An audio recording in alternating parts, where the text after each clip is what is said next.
Hello বন্ধুরা, আমি প্রেরণা। আমার নতুন একটি ব্লগে আপনাদের অনেক অনেক ওয়েলকাম।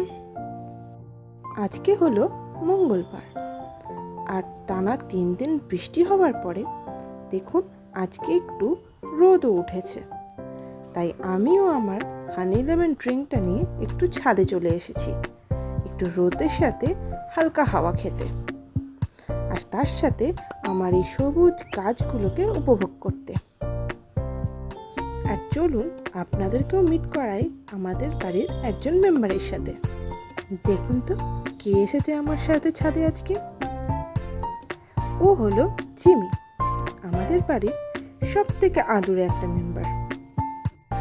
আর ও এই উপর থেকে এইভাবে লোকজন দেখতে ভারী মজা পায়।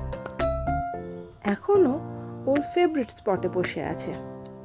এই ব্যালকনিটি হলো ওর সব থেকে প্রিয় জায়গা, যেখান থেকে ও ওর বন্ধু লালিকেও দেখতে পায়। সাথে ও যাদেরকে ভালোবাসে সেই মানুষজনরা যখন ও বেরোয় তাদের সাথেও কথাও বলে। আর এই ব্যালকনিতে ও দিনে ম্যাক্সিমাম টাইমটাই বসে থাকে।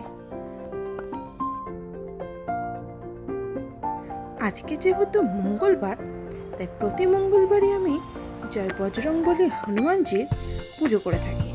তাই ঝটপট স্নান করে এসে পুজোটাও সেরে নিলাম।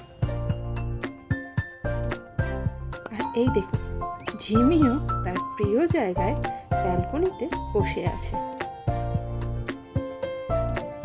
আমাদের জিমি বেশ কিউট, তাই না? তাহলে চলুন জিমি এখন বসে থাকুক, আমি যাই লাঞ্চটা প্রিপেয়ার করতে। আর আজকের লাঞ্চের মেনু হলো আলু ভাজা, পটল ভাজা এবং ডালিয়ার খিচুড়ি। তাই দেখুন সমস্ত কিছু কেটে রেডি করে রেখেছি।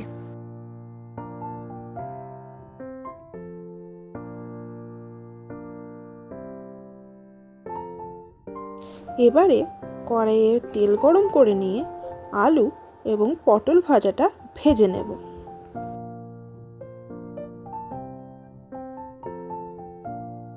এরপর প্রেসার কুকারে তেল গরম করে নিয়ে জিরে এবং শুকনো লঙ্কা ফোড়ন দিয়ে নেব। তারপরে ওই কেটে রাখা সবজিগুলো দিয়ে একটু ভাজা করে নেব।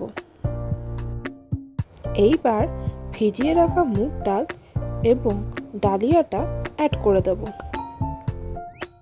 এরপরে পরিমাণ মতন চিনি এবং একটু আদা বাটা দিয়ে নাড়াচাড়া করে নিয়ে পরিমাণ মতন জল অ্যাড করে দেব এবং সাথে 2টো সিটি মেরে নেব।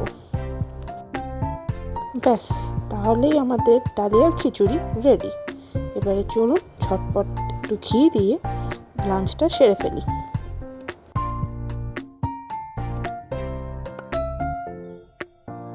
তাহলে চলুন আজকের মতন ভিডিও এখানেই শেষ করলাম।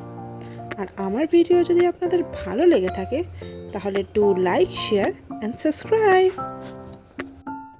সবাইকে টাটা করে দাও, তাকাও,